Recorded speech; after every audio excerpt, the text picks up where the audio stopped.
afternoon and welcome to the November 10, 2021 City Council work session. Thank you for joining us in this remote meeting format we're using as our state and community continue to deal with the COVID-19 pandemic. This format enables the City Council to meet and take care of business while keeping everyone safe. For work sessions like this one, where there is no opportunity for public comment, those wishing to access the meeting can do so by watching the live stream available on our website, the broadcast on Comcast Channel 21, or by calling into one of the phone numbers listed for this meeting on the public webcast and meeting materials web page. Thank you again for joining us. And with that, I am ready to turn this over to our first item of business, which is the Housing Implementation Pipeline Draft Review. And so I am looking at Amanda and thinking, am I kicking this directly to you? That works for me, thank you. Sure. I'm going to share my screen.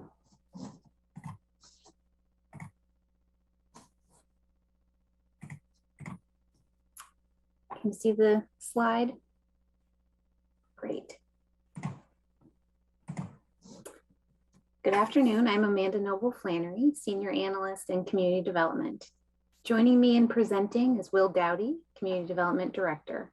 We're representing a truly cross-city collaboration that includes planning, the city manager's office, building permit services, public works engineering, the city attorney's office, and central finance. Today's work session is 45 minutes. We have a 10-minute presentation for you. At the October work session, we reviewed the major components that would go in the draft HIP document. We're excited to be back today to review the draft document with you. Now that we have this draft, we want your feedback on whether it's hitting the mark and accomplishes what we laid out last spring. Before we dig into the draft, let's go back in time and recap what we said in March when we introduced the HIP concept. We hoped the HIP would provide a roadmap, benchmarks, and an order of operations, an internal work plan that would pull all of our housing efforts, including for the unhoused part of our community, under one roof with established goals and metrics. Coming back to today, here's how we'll dig into the draft document.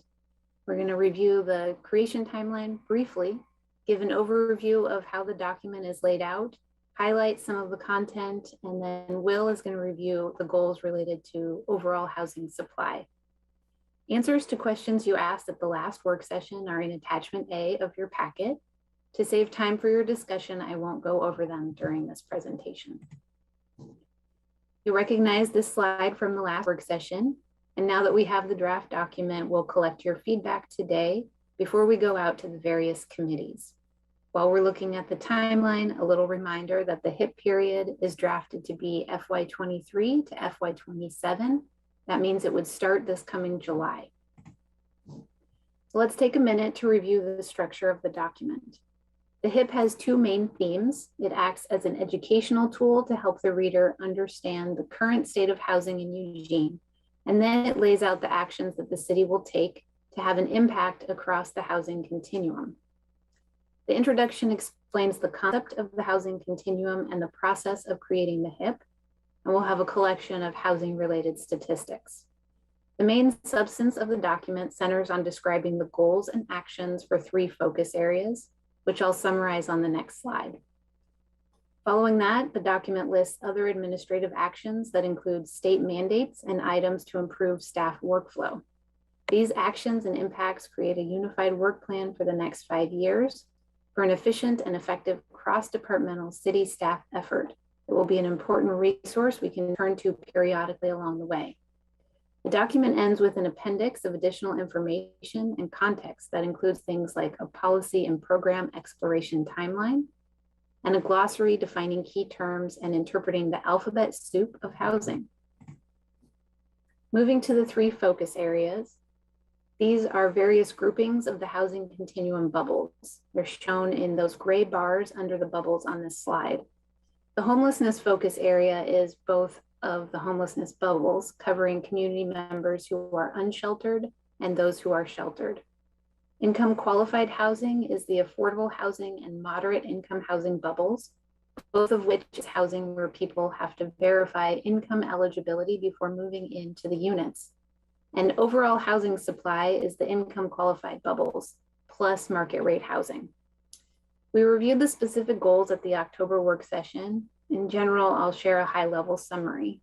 Our homelessness goals are primarily focused on adding emergency and alternative shelter beds, as well as services that assist sheltered and unsheltered individuals in getting access to supports that they need to get onto a path to more stable housing. For income qualified housing, this is where we have existing programs to support the creation and preservation of affordable housing. The HIP's major role in this is about clarifying the objectives so that we can most effectively use the various resources to meet community needs. Lastly, our overall housing goals is an encapsulation of the entire HIP. We have a goal of a general increase of housing production while simultaneously acknowledging that housing protections and preservation support a foundation for our community of doing things in a better way that is not at the expense of historically dispossessed people. I'll pass it over to Will to say more about this last focus area.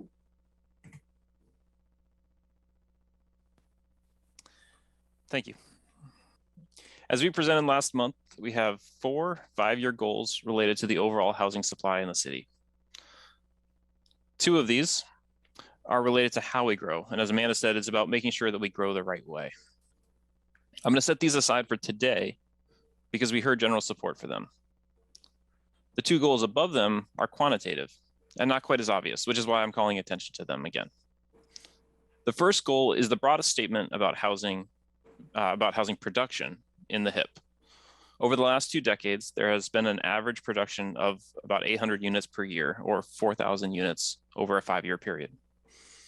The rationale for 6,000 units over the HIP period, the 5 years of the HIP period, comes from a regional housing needs analysis by the state. And the upshot is a 50% increase of housing production over our baseline forecast. So we ask ourselves, is this both ambitious and achievable? Increasing by half is usually an ambitious target, although perhaps some of you hoped for something bigger. On the other hand, for achievable, there are a few new factors at play. You're well aware of parallel code changes around accessory dwelling units and middle housing. And the HIP highlights opportunities to further explore tax exemptions, city fees, and expansion of infrastructure as levers to further incentivize additional homes. These are things that show up in the policy timeline as items to consider during the HIP period itself. Is this enough to change our production trajectory? I'm not sure how much we can truly answer that at this time. You can get forecasts and you can get speculation, but there are so many other factors at play, including fluctuating construction costs, that a lot of this has to play out in real time. However, these changes are a catalyst or catalysts, and they do support more housing. And in the years ahead, especially the 2-year review, that's where you would have the real opportunity to either push harder or not when it comes to a goal like this. The second goal is similar, with a focus on downtown. With significant effort and investment over years on the downtown riverfront, and also to some extent on 1059 Willamette, we know that there will be an increase in downtown housing over the next 5 years. We have a work session scheduled in December to focus on housing in downtown, and we'll share more specific information about the ambition and achievability of this goal at that time. Connected to this is additional investment opportunities. We've covered these items before, but I want to call them attention to them again today. We've identified 2 opportunities where you could choose to be more or less aggressive in the pursuit of the goals of the HIP. The first is city fee assistance for affordable housing projects, similar to the Funding Council has approved the past 2 December supplemental budgets, FY20 and FY21. This would create an additional and needed subsidy for the projects while also continuing to fund the programs and activities those fees pay for. The second is about downtown housing, exploring ways to further to support further private development at the center of the community. And this would be as a way to increase the number of units that we see in the next 5 years, and to help either to increase the number of units that we see in the next 5 years, or to bring those units closer to the core. As I just mentioned, we'll bring this back in greater detail in December.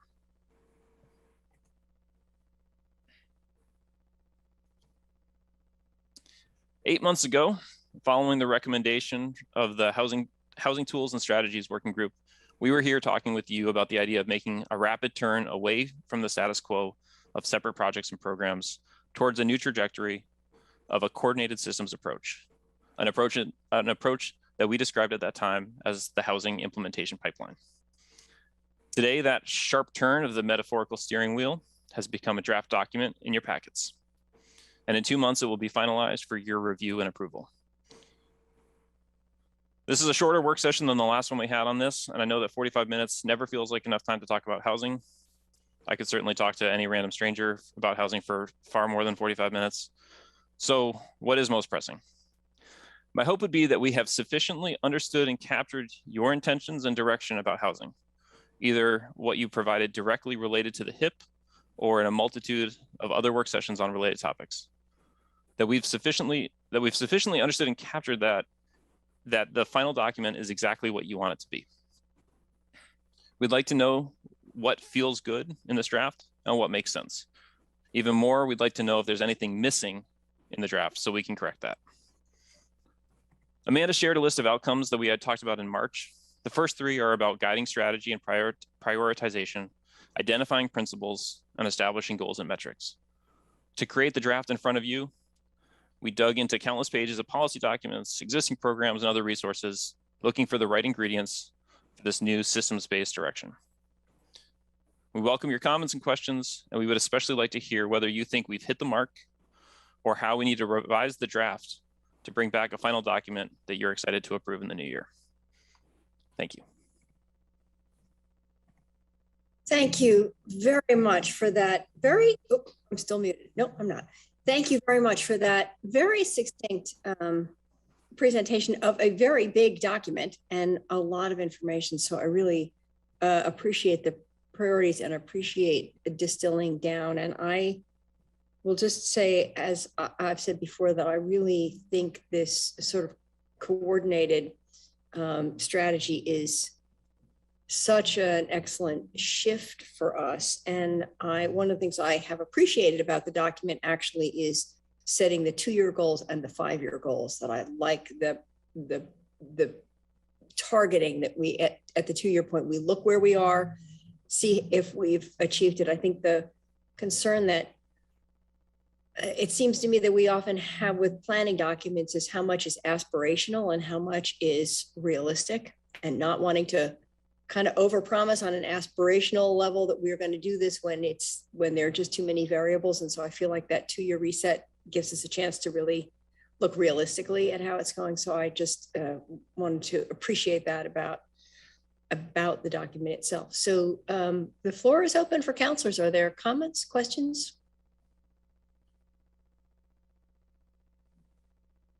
All right, Randy, take it away.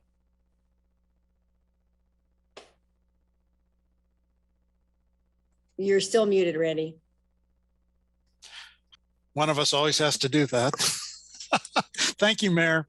Thank you, Amanda and Will. And maybe it's better if I stay muted, actually. No, I appreciate all your work on this. I think it's really important as we move forward. One of the things I would like to see in the December work session is more information on how our downtown development district and our riverfront development district play into creating these opportunities. I don't need an answer now. I just think that needs to be at least part of the conversation. And for my colleagues, whether you are supportive of the downtown development districts and riverfront development district or not, I'm working with staff to try and prepare a work session poll to at least have the discussion of what that looks like. I just want to make sure I get all the right questions and components in there so that we can have hopefully a meaningful discussion of what that means for our community and whether we should extend or not, or raise the cap or not. It just seems like it's something that's ripe for discussion as we try to increase downtown density, and I'll add development of our transit corridors as well. So again, thank you for the work. We definitely need housing. I definitely think we need housing downtown. Thank you. Mike. Thank you, Mayor. And like Councilor Groves, I appreciate Amanda and Will, the presentation. It's an awful lot of work and a lot of important work in what you guys are putting forward here. Couple of pieces. Number one, I agree with what Randy said. I want to know specifically, I'm a lot more focused on the transit corridors and these things. Obviously, the issues around those two renewal districts are complex and important. I think we have the greatest underutilized opportunity, especially for multifamily housing in 6th and 7th. And I want to know what part those play in in any downtown planning. I mean, if they're specifically called out, if they're excluded from considerations when we're talking about downtown. I know there's some in that. Will, do I remember that my numbers right, that of the number of the 6,000 homes, 2,300 are those that we have currently identified and are, I'm going to use the word affordable housing units, and that the other 3,700 were market rate in nature. Do I remember that from a previous conversation, right? Amanda, you may have that information more at your fingertips. There's certainly a split like that. Yeah, at the last work session, we reviewed the units pipeline, and it shows the number of units that the city would be involved with directly in supporting. It's the full income qualified and market rate. There's some market rate units downtown, the Atkins Dame units, and it is the 2,300 that you said. Okay, I appreciate that. So it is at least the vast majority of what we're talking about is market rate housing in that 6,000 goal, right?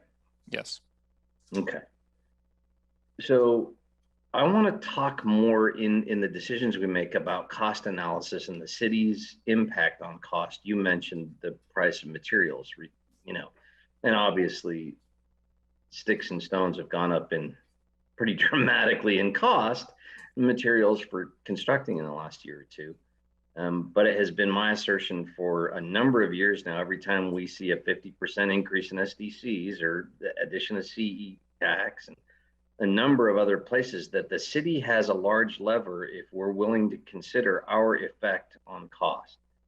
And since most of this is market rate, I'd love to see a market rate analysis for the cost of constructing a house, and not between, Eugene and Salem or Eugene and Bend, but between Eugene and Springfield, between Eugene and Veneta, between Eugene and Junction City, where people who live here have an alternative place to build a house outside of the city of Eugene.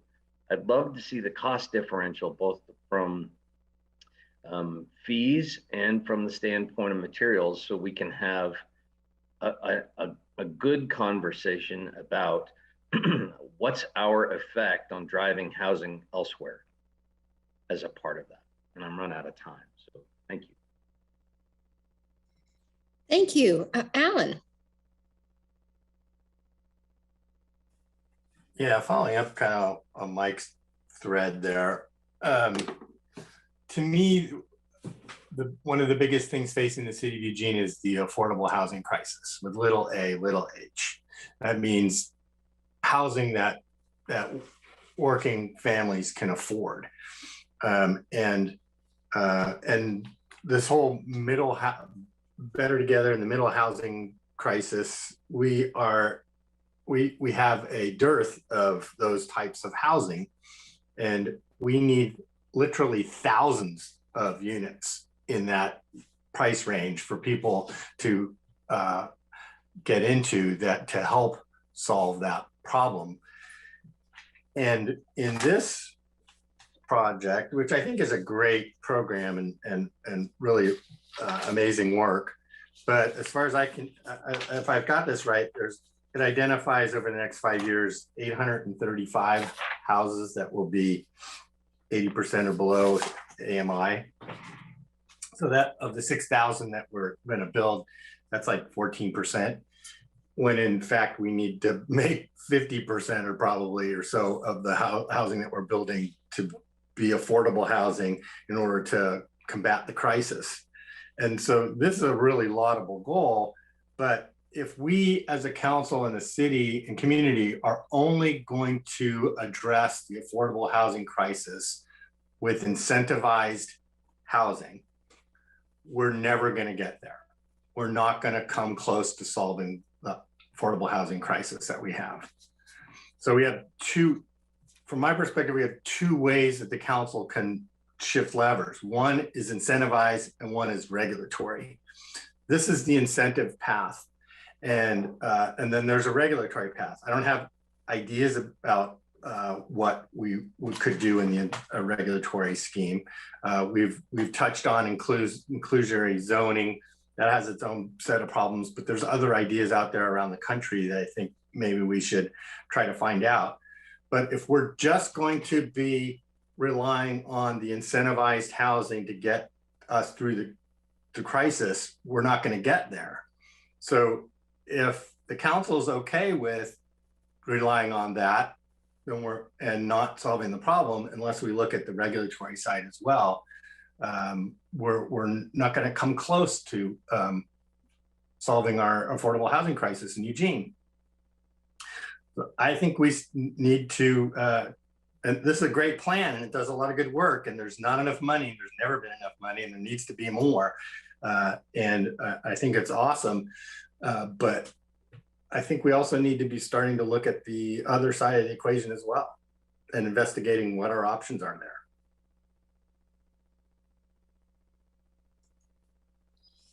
Thank you. Emily.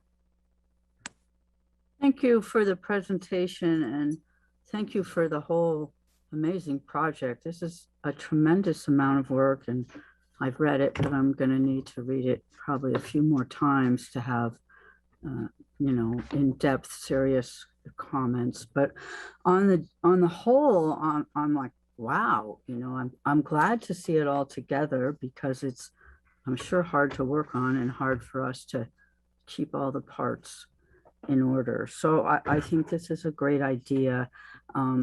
I've always been a little bit worried about our UGB and saying we don't want to have suburbs and, you know, Junction City, Coburg, Glenwood, eventually it's going to be a big city like Portland. So I know it's expensive to put services out there, but at the same time, you know, how much of a ruler do we want to be in this section? So I just think we need to think about density and the edges. And yeah, the affordable housing crisis, we see the homeless crisis, it's in our face all the time, but underneath that is the affordable housing. And without that, we're going to have more homeless people. We've got to be able to have working families housed and better jobs, but more housing options. I want to have more on the transit corridors. I'm worried about getting rid of affordable housing that we have now. It's another topic ahead of us, but we need more housing. I don't know that we need to destroy what we're about all at once. We could go more slowly. And here's 5 years. I mean, that's really fast, but it's also a lot of time. So I agree a lot with Alan and Mike, and at the same time, I'm energized and a little bit soothed even that we're doing such an inclusive job. So I'll read it a few more times. Thank you. I know Mike and Alan both have a second round, but I was just going to jump in here. And one of the things I wanted to ask about, and maybe there's an appendix or there's other information. I mean, the Secretary Fudge, Housing and Urban Development, you know, is a big $5 billion chunk for the nation. And I don't know whether, kind of to Alan's point, whether there might turn out to be that there are more robust programs that come through the feds, whether that might also come through with the Build Back Better bill. So I guess at some point, whether that belongs in this document or that's an update, but I think it would be helpful for us to kind of dial in what might be happening at the federal landscape that would influence our capacity to do some of this work. And the other question that comes to me based on Mike's comment about 6th and 7th, which I think we all would love to see 6th and 7th redeveloped and have housing. And the fact is we have buildings that are already there. So somebody has to agree to sell those buildings and somebody has to be willing to redevelop those buildings. And I don't know whether there is what possible tools there are in that respect if we wanted to renovate a corridor like that. And it could be that Mike has more questions related to that. So I don't know if you have any immediate answer to either of those, or whether that's just to return to later. We could talk a little bit about both of them. The first one, part of the framework of the HIP is that coordination piece and the consolidated goals. And so it's been asked a few times, what do we do with new inputs? What if something changes in a major way? And I think that with the HIP, we are better prepared to absorb that new information. And it becomes easier for a council decision, for a staff level decision to say, well, this is our guiding light. It's pretty obvious what we can do because we have all of the cards on the table, so to speak. So yeah, some decisions would be for you, some would be for us, depending on what that input is. But it should help us identify how we pursue new opportunities or take in those new inputs. Also, what the trade-offs might be. For example, we want to prioritize this policy because it lines up with some, for example, federal money, which means we need to shift around our calendar of policies to consider over the next 5 years. And so hopefully we can do everything more organized, more better, looking through this. Related to 6th and 7th, there's Councilor Zelenko said it well, that there's an incentive approach and there's a regulatory approach. Both of those have different tools available. There's portions in downtown, for example, where we have seen a program like the MUPTI program that attracts a property owner to say, it's time to make this investment because there's an opportunity here. There's other places where the city has been more aggressive in pursuing opportunities. And we have the 1059 Willamette building as an example, where it was a public agency or public institution, but we sought out an opportunity, we made investments, and we helped something happen or get ready for something to happen by really seeking that out. And so those are both possible, but I think there's a variety of opportunities there. Thank you. Matt. Yeah, thanks, Mayor. I have just an observation that these are lofty goals, 6,000 units over a 5-year period, issuing the permits for increasing the amount of housing density downtown by 50%. I wonder if it would make sense to have like a gold medal, silver medal, bronze medal level of attaining said goals. Because if we fall just short of that 6,000 by issuing 5,000 permits for construction of units, and we're coming in at increasing the amount of housing density downtown by 40%, that's still a win, and I want to celebrate that win. So that's just an observation. And then I have kind of a elementary educate Matt Keating question. So forgive me if this comes across as a dumb or silly or stupid question, but why don't we just have a transportation corridor district? The same way we have an urban renewal district downtown or a riverfront district downtown. Why don't we intentionally look at the tier 1 transportation lines with our world-class MX routes and just simply denote those as urban renewal transportation corridor districts? Is that possible? That's certainly possible. Answer, or do you want me to? You can. I'm happy to. It's certainly a possible policy decision that council can make, and we could get some more specific information about the legal structure to institute new districts. Hasn't been one in my time with the city, and there's very few of us who have actually seen one get started.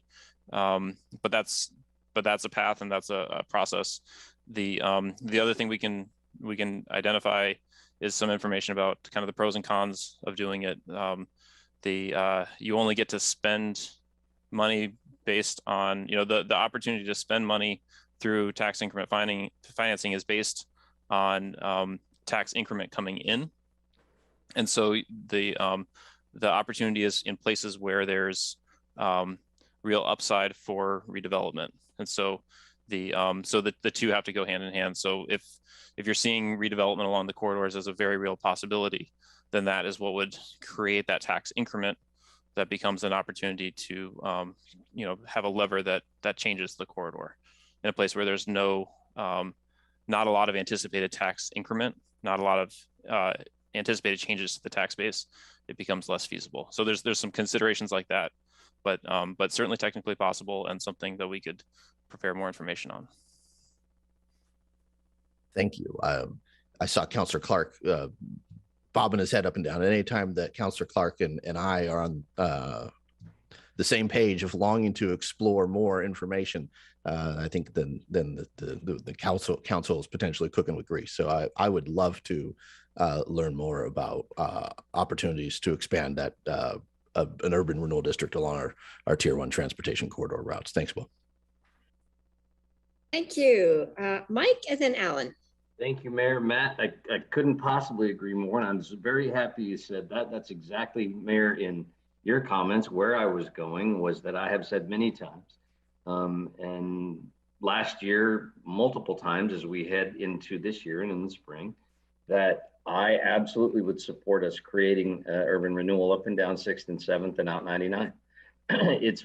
It has a giant opportunity for us to remake that corridor. Matt, I would focus it down on that first and see where the rest of the transportation corridors leave us later. But in that one specifically, it is pronouncedly covered in blight in many places and leaves us with low private property values in those places where incentivizing multifamily housing up and down those areas and redevelopment creates an opportunity where tax increment financing could make a lot of sense for me anyway, and in using it the way that it's supposed to be used. I agree dramatically with Alan, except I think he and I are thinking about this in different ways. Yes, incentivizing is a wonderful way for us to find out how can we build this less expensively. But the regulatory side is equally important. Only I would come at it with the question, which regulations are costing people who build housing the most amount of money? Which ones could we get rid of that would bring the price of constructing housing down? And that analysis compared to other places where someone who builds housing might choose to build, whether it's here in Springfield, in Junction City, in Harrisburg and Creswell, is it cost a lot more, both from a standpoint of the fees, but also what the regulation cost in time? I'd love to see that analysis, because I think it would be jarring for all of us to see the fairly massive difference in what it costs to build here and why so many people choose to build housing elsewhere.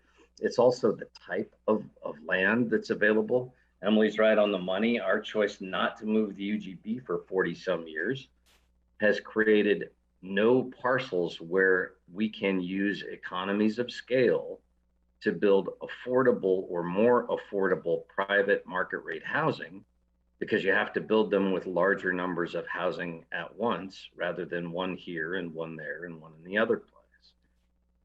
The other piece of analysis I hope we do as a part of the HIP, this is to Will and Amanda, based on the planning, I'd love to see some kind of dashboard, some kind of ongoing projection of how many of the resulted units will be for rent versus for sale. If we're creating an environment where we're just expanding poverty by creating ever larger numbers of rentals, I think we're making a mistake.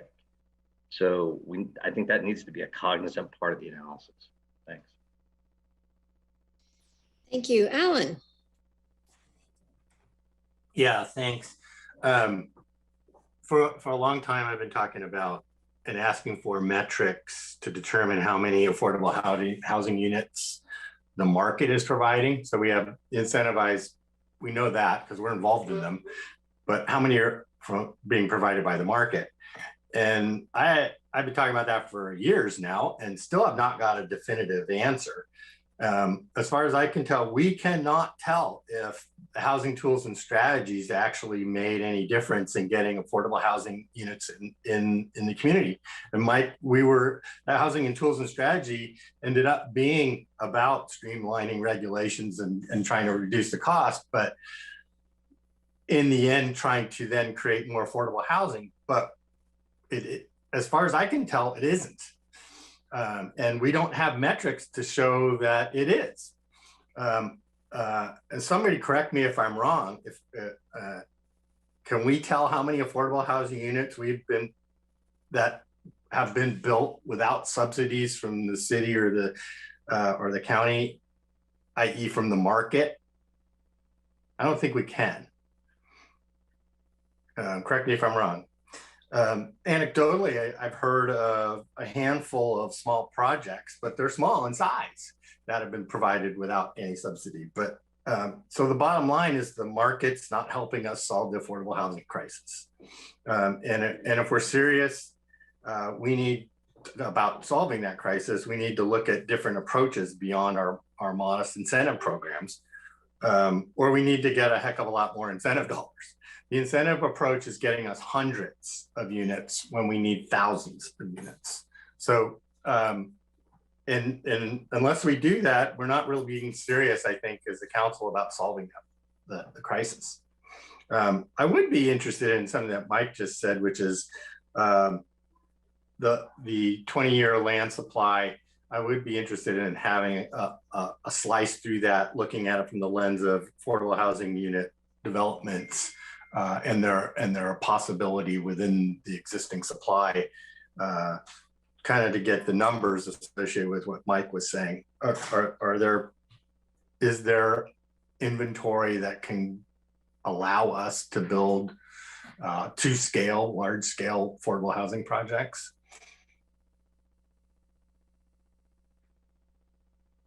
Anybody correct me about the metrics, staff? Actually, I'm going to jump in with an opinion. Oh, and Denny may have. Yeah, I think Councilor Zelenka is a really good question about the metrics. I think, when I think about the crisis, the housing affordability crisis, it's like a runaway train, and the first objective is to get out in front of it and try to slow it down. And so I think if the question was, are some of the housing tools and strategies things that we've done, has it overall increased the supply of housing in Eugene? I hope the answer would be yes. And part of the affordability equation is simply supply and demand. So just by increasing the overall supply in housing, I think it does at least start to slow down that train so that we can at least stabilize the market so that it doesn't just continue to grow and grow and grow. The affordability just doesn't continue to get worse and worse. So I think it's going to take a longer period of time to see real dramatic changes in overall housing affordability in Eugene. But the first objective is to start to address things like supply and really increasing the amount of subsidized affordable housing. So at least in the interim, we have places for people to live that are affordable. So we're not there yet. And even within this 5-year period, I doubt that we'll come out of this and solve housing affordability for everyone. But our hope is we at least get in front of that train a little bit, slow it down so we can start pushing it back to the station, so to speak. So that's how I kind of think of it. Denny, I think the train ran us over, but to use your analogy, as opposed to we slowed it down. Can we get metrics to tell if the market is providing affordable housing units? There's a direct path. And so if your question was, how many newly built unsubsidized housing units are affordable? I think generally the answer is probably going to be virtually none, because it's so hard to hit an affordability rent or price with new construction because of construction costs and land costs and all the other things that are challenging in Eugene. if you were to ask the question, have we done it indirectly by creating more multi-unit properties that are new, that are coming out of the ground, that maybe have freed up some inventory of older apartments that now are more available in the community? So have we indirectly created some affordable housing? That's possible, but we don't have any metrics or data to support that. And I think that's a valid question. Yeah, I'd like to see us get some metrics. And I agree with you. I think it's virtually zero in terms of affordable housing units from the market. And that's the point I've been trying to make. I'm going to give Mike a third round, but I actually just wanted to respond to a couple of things that Alan just said, and Denny, that was really, really a helpful response. I remember when we were looking at the university building, they're continuing to build so much student housing, and we thought, oh, that's going to free up some of that more affordable, those smaller houses sort of close, and it hasn't. Those houses are not any more affordable. It just really doesn't seem to have loosened up the market. So that's to the point of the train running over us, I suppose.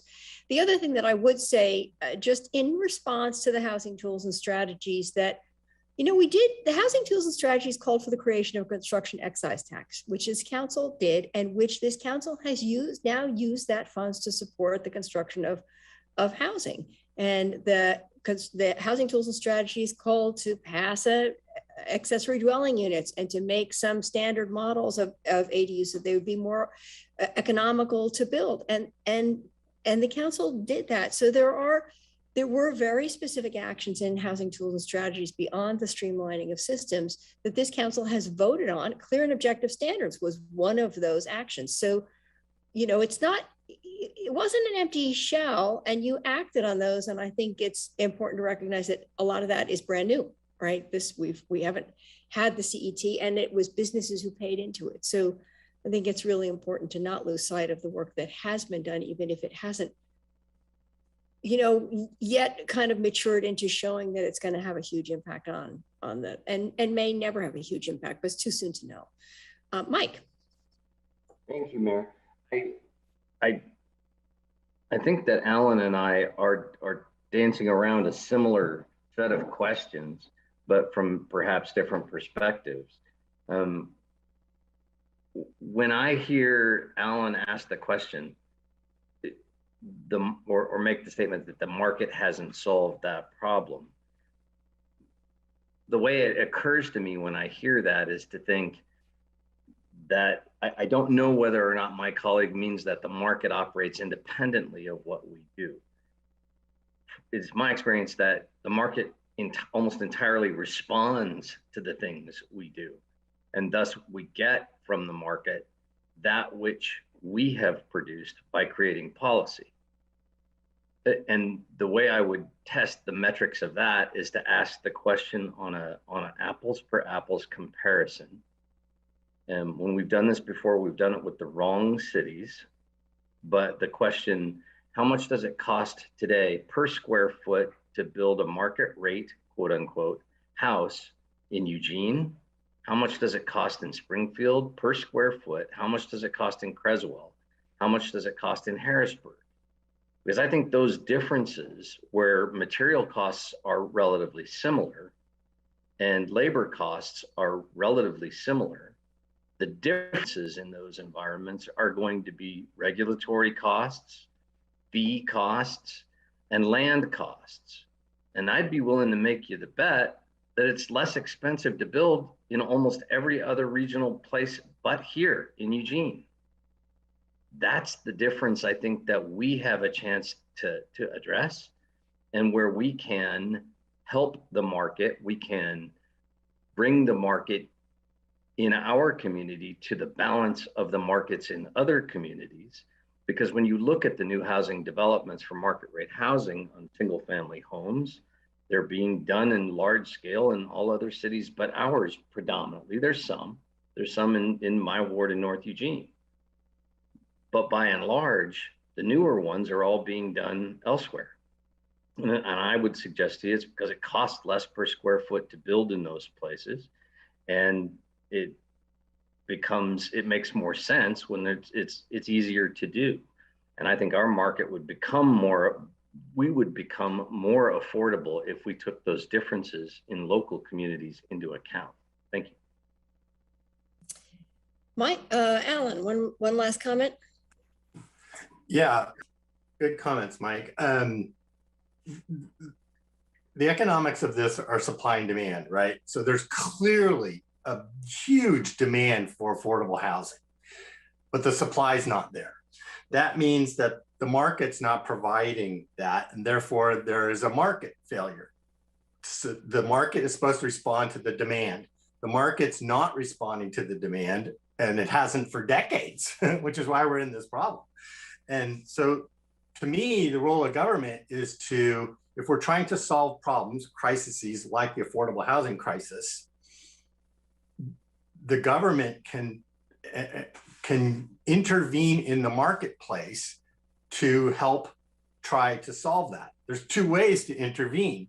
One is through incentives and one is through regulatory. Regulatory has different facets to it too. One, we can streamline regulations like Mike's talking, but we can also do other things to help stimulate or require that actions get taken place in the marketplace, because the market isn't providing it. It's failed to do that for us, and it's done that for decades.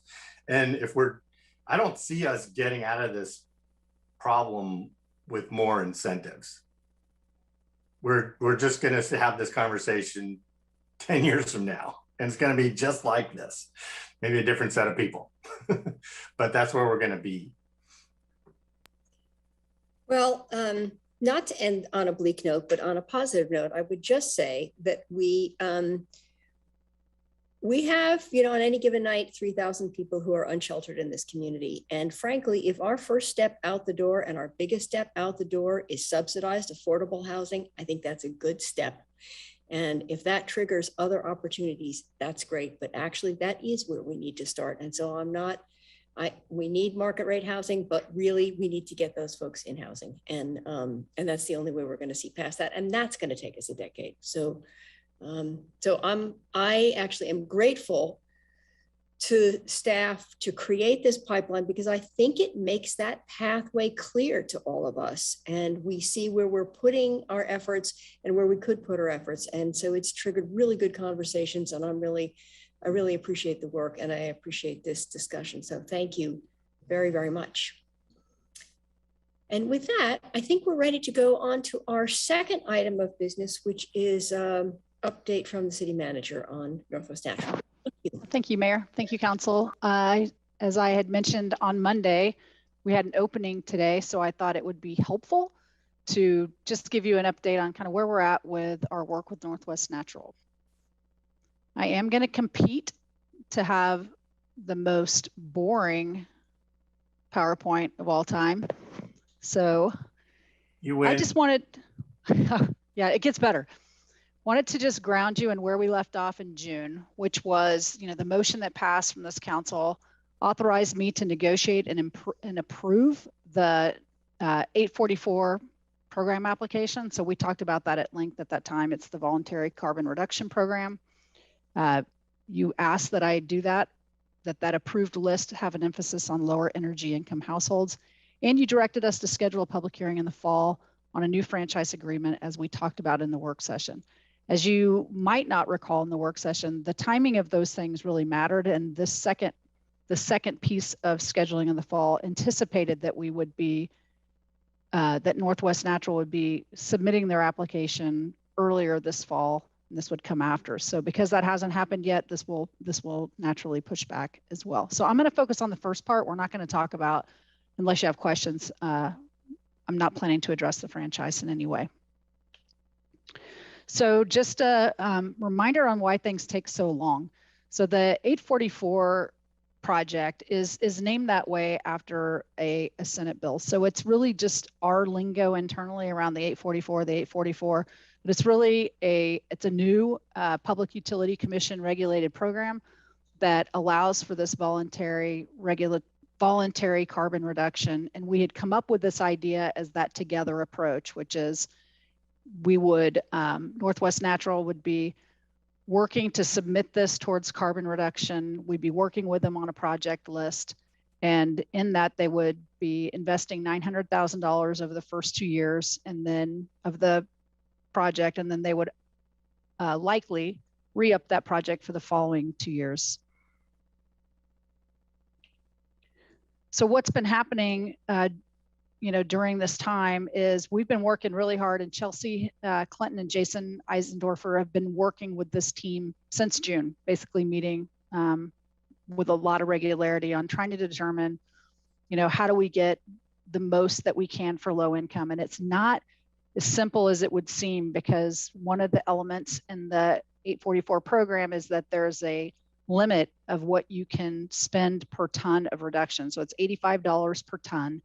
So if you think through what that is with $900,000, if you were just doing something like carbon offsets, you would probably be looking at, a 50 to 60,000. I think that's about right. Could be around 60,000 tons of greenhouse gas reductions if you were just doing offsets. But when you introduce the element of low and moderate income, the price goes way up, because now you're talking about insulating people's homes, potentially, getting into their roofing, getting into bigger systems that drive that price way up. So I am not the expert in this. I'll just tell you that Chelsea and the team have been working really hard to get what is the right mix that we can do, and also address all of the utility customers to get to a list that I would feel comfortable approving based on your direction to me.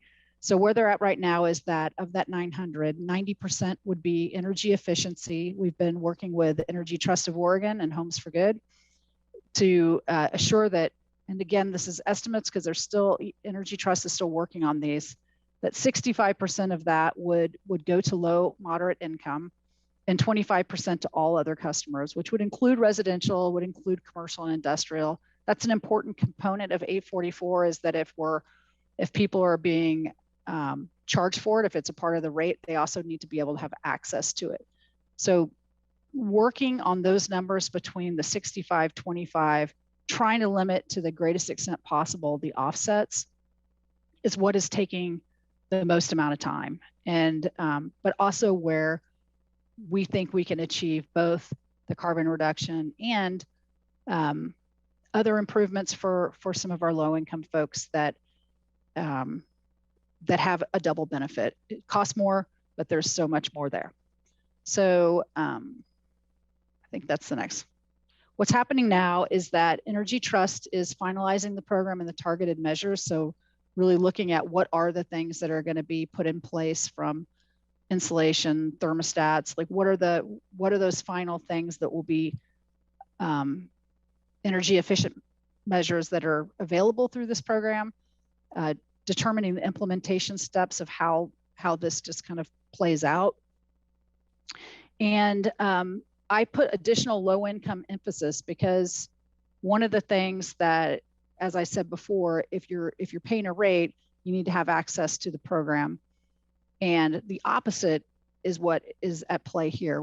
Northwest Natural is trying to determine a way to exempt low to moderate income, or the low income folks, from the rate increase, but still have access to the program. So that's taking some time, it's taking some nuances, but it's a commitment to make the biggest, to really center and emphasize those low income folks, as we talked about before. There's also some work happening around how we can evaluate this, how does it get administered, and they're, as they determine what those measures are, and they determine what the final program is, the carbon reduction estimates kind of move around a little bit with that. So they're finalizing that. The plan right now is that they would finish that program design up in the next couple weeks. I think everyone's kind of shooting towards kind of that third week in November. We will have a little bit of time to actually re-look through what that final design is. And I can say, yes, this meets what council's intent was, and I approve the list. Then they will need to do some stakeholder outreach, which we assume would start to happen in December, but because of the timing of the year, would probably want to wrap around to January. And then a final filing in February, remembering that this has to go to the Public Utility Commission. They have to see that the program design really implements the elements of the 844 program, that we're in full support of it, that they see how we're working together. So that's kind of where we're at. And I think that's my last of my boring slides. And you might have a lot of questions. So I'm gonna stop the share. Thanks. Thank you very much. I do have a couple of questions, but I'll leave it to council to ask first if someone has a burning question. Okay, I'll just jump in with a quick question, which is, when we talk about, when you're in these negotiations talking about low income users, you're talking about low income homeowners, or are these low income customers? How's that defined? Actually, they've been looking at all of that. So it's been low income customers, low income homes, and also, there was a period of time we were trying to calculate what if the commercial industrial piece was targeted towards businesses or industries that were really supporting that low income population as well. So it's pretty nuanced, but I would say one of the things that's been challenging is that Northwest Natural doesn't have a way of tracking that. They don't track sort of low income. And so that's one of the things they're working on right now, is how would they get that information in order to know to exempt those, other than people that are already in some of their systems, how would they exempt them from the fee? And so a sort of combined question around rental properties. So the low income customer could be in a rental property, or could be property owner. I mean, well, I suppose one of the things this would be low income rental property owners. Yes, I believe it could be either. Yeah. We are working pretty closely with Homes for Good. So they would be, part of that would be potentially they would be administering this for that group. Yeah, that's pretty interesting. That's a pretty interesting partnership. Any other questions from council? Randy. Thank you, Mayor. This is a simple question. I mean, I agree with targeting our low income disadvantaged residents, but it just seems like if the goal is to reduce greenhouse gas emissions, targeting large industrial users would bear more fruit as far as reducing the overall impact to the environment. So what are the thoughts around that piece, where it's, the majority is targeted for lower income, which are most likely smaller residential units, smaller dwellings, when we still have larger utilization in our commercial industrial customers? I may have to get back to you with more specific detail on what that could look like at an individual commercial industrial. I think that because the council motion that passed directed me to focus on low income, that's why we've done it. The 900,000 doesn't go a long way, actually. When you start getting into this, it goes pretty quickly.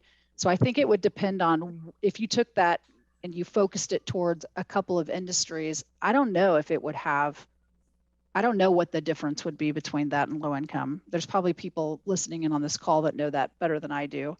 I mean, if you wanted to make the pure greenhouse gas reduction, the offsets actually would be where you would get the farthest, though it's not a super popular option that people haven't felt good about in the past. I just think that would be, having a little more information around that would be helpful for me, and trying to refine what is our top objective here. Thank you. Thank you, Mike, and then Matt. I'm going to let Matt go first, if that's okay with you, Mayor.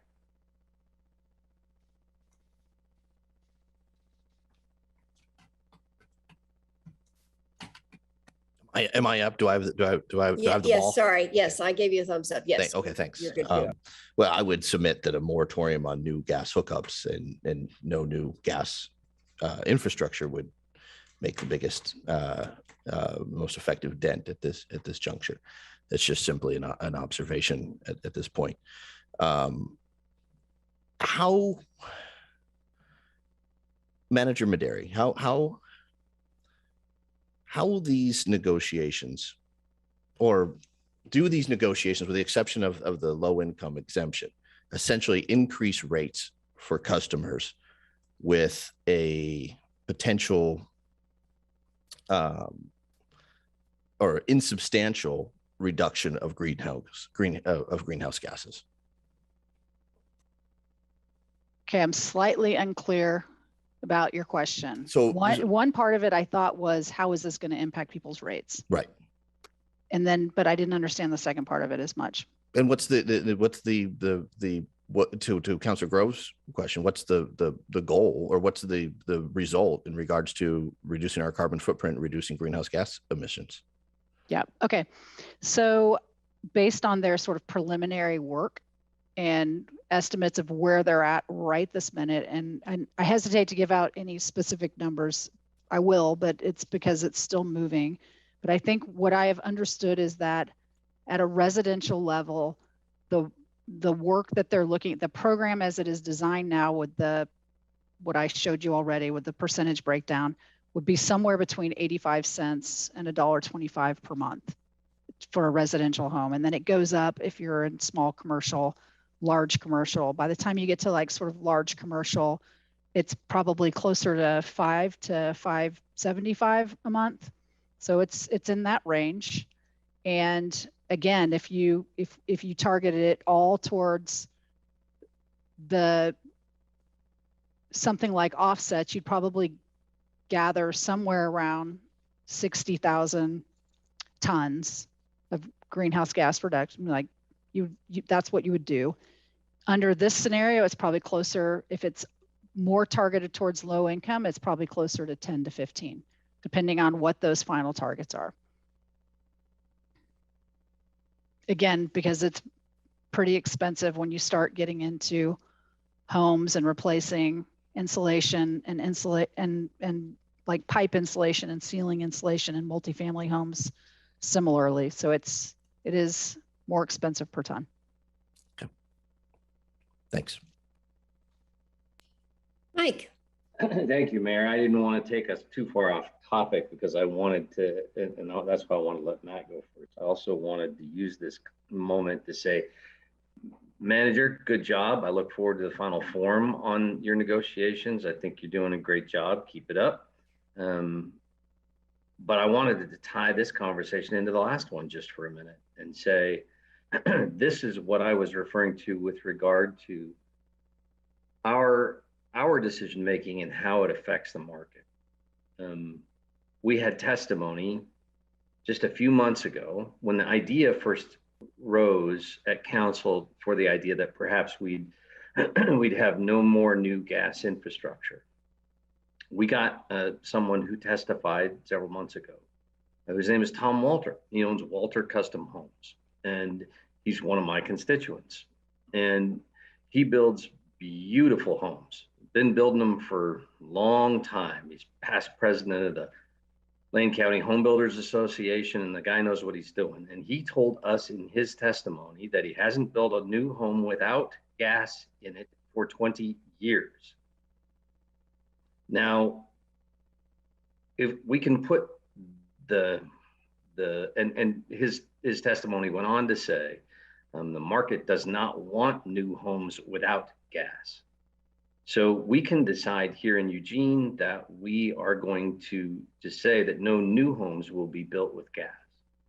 But people like Tom, their response to that will likely be, okay, cool. But so I'll build all my houses elsewhere because that's not what people want to buy. So we'll build them in Creswell and Springfield and everywhere else because then they can buy what they want to buy. My larger point is that those kind of decisions on our part drive how housing gets built in our community with substantial impact. And I think we need to take that part into consideration when we're talking about housing goals. Thank you.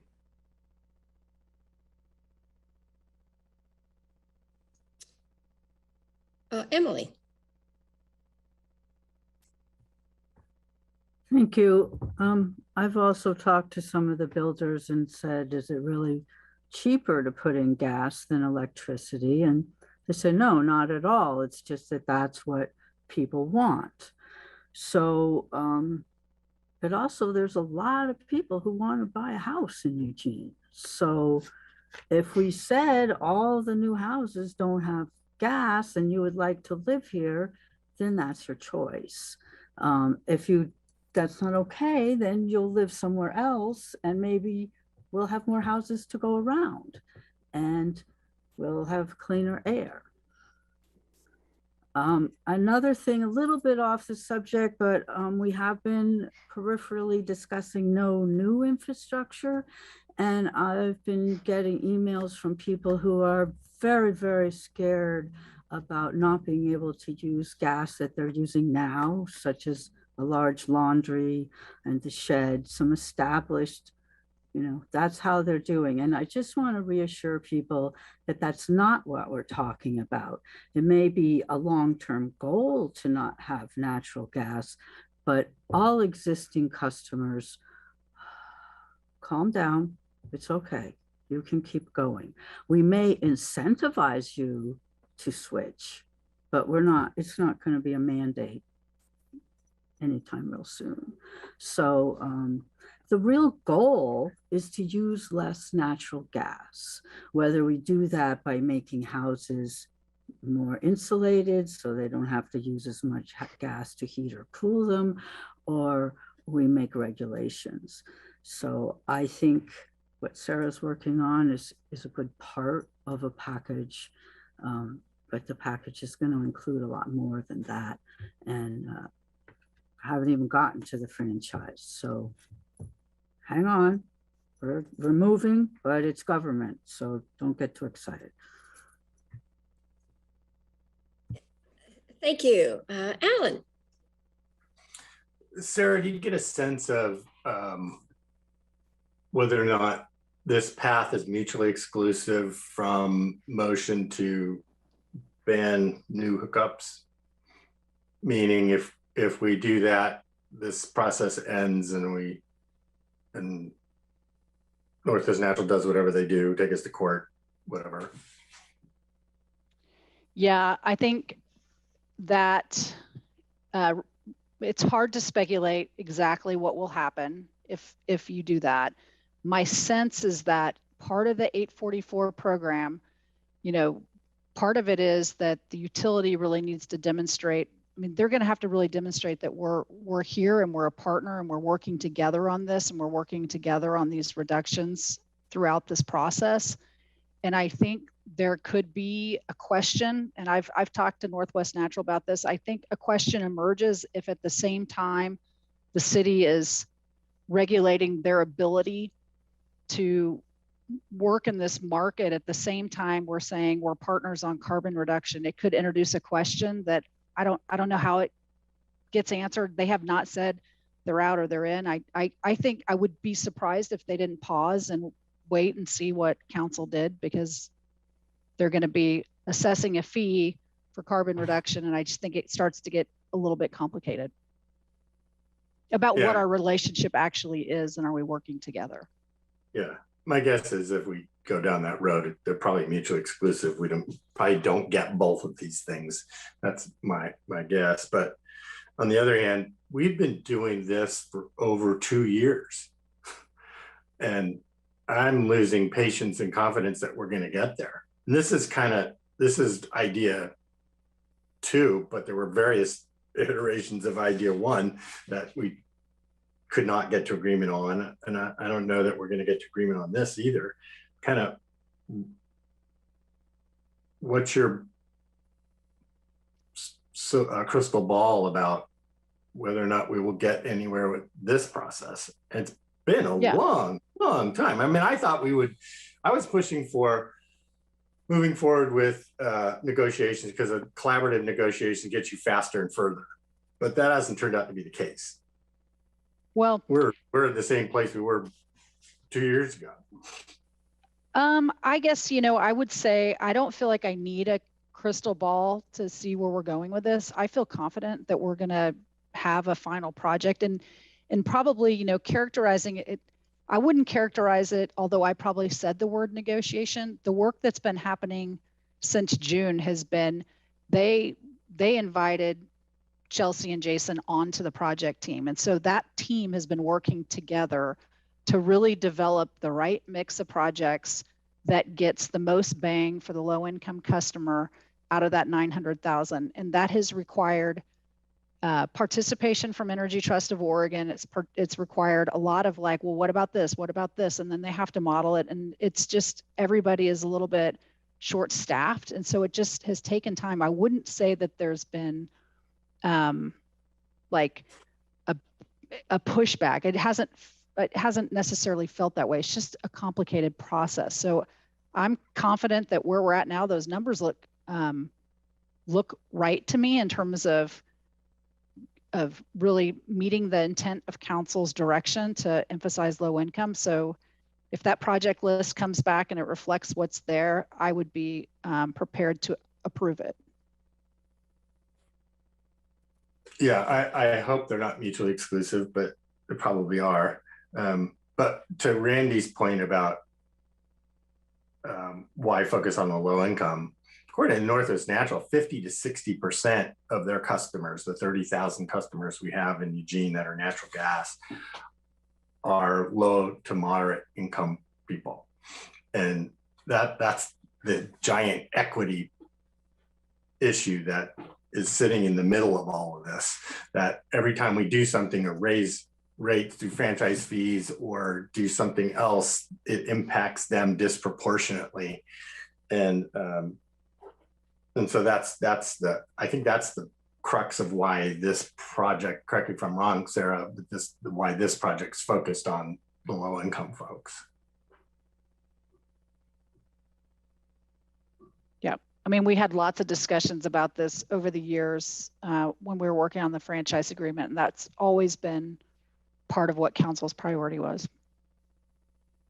Yeah, because of that, the enormous amount of folks. And so that's like 15 to 20,000 people are in that low to moderate income bracket that are customers of Northwest Natural. Yeah.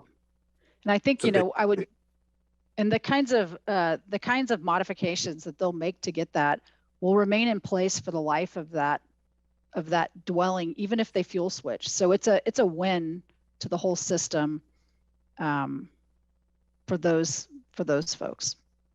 Yeah. One more last point is I'll also point out that energy efficiency improvements to structures or to low to moderate income ratepayers in particular is one of the only things that actually reduces their cost as opposed to increases their cost. Everything else you do kind of as an adder, but energy efficiency actually reduces people's bills because they use less energy or less natural gas in this case. So it's one of a good place to focus if you're trying to be equitable in how you approach this. Randy. Thank you, Mayor. First of all, I was not opposing working with the low income residents. I was just merely trying to find out about the biggest bang for the buck as far as industrial uses, which, and one industrial user can use up, 100 smaller residents. That was my point with that. But I do recognize Alan's point. My second piece, getting back to Councilor Zelenka's talking about the timeline, just to reiterate, Sarah, this is a new process that has not been undertaken before. We're kind of first out of the chute with this, correct? You're correct. Okay, so taking that line of questioning, wouldn't it be reasonable to expect this process to take longer than as we perfect it, or as it's perfected down the road for future agreements under this measure? Yeah, I think that's fair. I would say I sat in on one of the very first meetings, and it's not for lack of effort. There's a number of staff from Northwest Natural, a number of staff. I mean, it's a big group that's trying to work through how can we make this work. And I think their hope is if it works well and we get the right mix dialed in that'll be replicated by other communities around the state. Thank you. And then another question is it your opinion that we will have more influence in directing where we go in the future with the use of gas in our community if we have a franchise agreement versus not having a franchise agreement? Can you repeat the first part of that? Will we have more? Will we have more influence over the process and how we try to become either more efficient or moving off gas through a franchise agreement than operating independent of a franchise agreement? I don't know if I know completely, because I mean, the franchise will have more certainty and clarity around how the right of way is used with the franchise agreement. But we haven't currently talked about putting that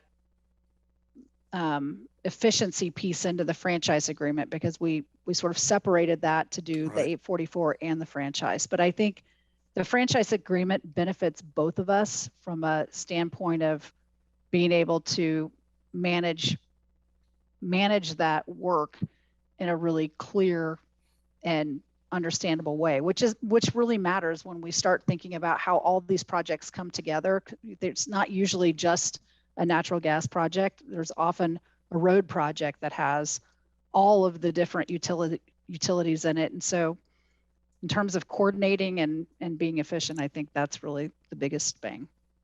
Thank you. I know you just put your crystal ball away and I was asking you to pull it back out again, trying to look forward. And then my last question is, and you might not know the answer to this, but this is something I would appreciate. I know in some of the testimony we heard during the public forum on Monday night, as well as a number of the communications we've received from the public, I keep reading this piece about natural gas prices have doubled in the last year. That has not been my experience. And when I try to Google it, go to the Google, I keep coming up with about somewhere between 2 point something and 4.4%. I would be interested to know what the true average cost looks like as far as an increase, same or decrease here locally, but also on the national market, just from a local economics standpoint, and how this is impacting residents in our community that are on natural gas and will be on natural gas for the foreseeable future. I just think that's an important element as well. I mean, I get the climate piece, but it's also people affording to be able to live in our community. Thank you. Emily. Thank you. Just thinking about weatherization and improving equity, besides helping people who live there to have more affordable bills and not be such a, not add to our carbon, it increases the value of their homes. And so when they go to sell them, they now have more equity. So not only are we gaining in our fight about carbon, but it also helps us with some of our equity issues, and could be, an extra benefit. And about business versus individuals, yeah, the bottom line is how many tons of carbon, but to get to the sacrifices that it's going to take to get that much carbon, we need everybody to buy in.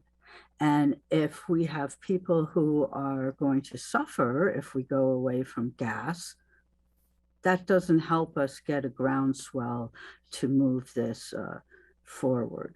So I get both sides, but I think that we have so many gas customers that if we can help them, it's a way for education and to get more people involved in the climate recovery. Those are my thoughts. Thanks. Thank you all for this conversation, and thank you, Sarah, for bringing us up to speed. I think that this is a pretty agonizing transition, actually, and that on the one hand, we do want to decarbonize, and we want to be on that pathway. And I think that's critically important to us as a community, that we're on that pathway of decarbonizing. And Northwest Natural themselves has a decarbonization plan, so that feels not in conflict with them. And we're also recognizing that the cost of retrofitting existing houses is enormous. So if we have the capacity to improve the quality of life for people while we're in this transition, this pathway to decarbonize, and we can weatherize their houses and make them more comfortable and lower their bills and reduce our carbon emissions, that seems like a win. I think my deepest concern is Alan's, is that this becomes an either or, that either we do this or we commit to electrification, and that we're not going to be able to do both. And so that's, I think, the trade-off. That's because I actually want to do both. I want to say everything should be electrified, and we're going to go on that pathway. And I also, in the intervening years while we're making that transition and we have very few resources to help people retrofit, that we actually have a pathway for helping people retrofit. So I just, this feels like, thank you, Sarah, for your leadership doing this, and thank you for the team walking us through it, because it's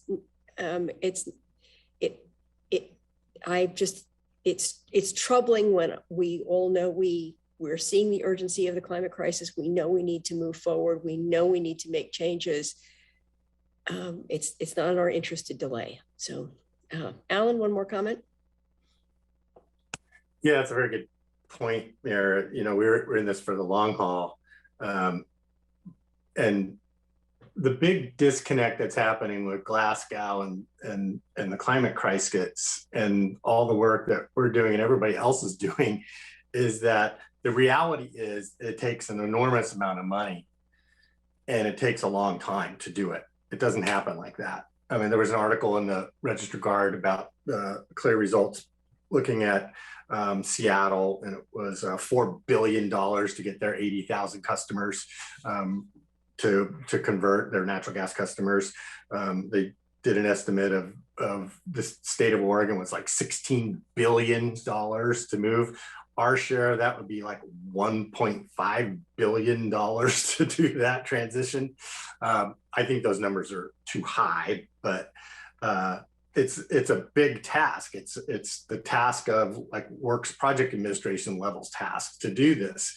And so we've got this internal inconsistency or dissonance between the need to act quickly and with big impact and the way that we do things, which costs a lot of money and is slow. That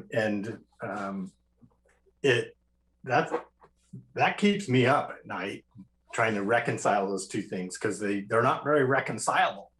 And to say we just need to do it is, hope's not really a strategy. We really need to knuckle down and figure this out, but we're not at the level at either the scale or the financial resources to actually do what we need to do in order to get there, to meet our targets at the state level, the federal level, the global level, and at the city level.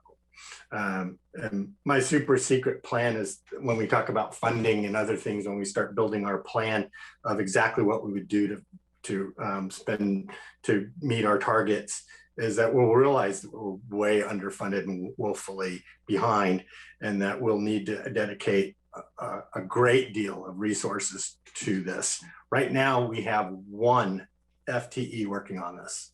One person, Chelsea. She does a great job, and she does the work of 3 people, but that's way under-resourced. And the amount of money we're spending on it isn't even close to where we need to be. So I think that's something that council has to grapple with. It's a tough one. It's a very tough one. Okay, thank you. Any other final comments? Thank you very much for this conversation. And we'll look forward to the CAP 2.0 meeting next Wednesday, which will dial in more of this. So thank you very much. Thank you, Sarah. Thank you all. Have a good afternoon.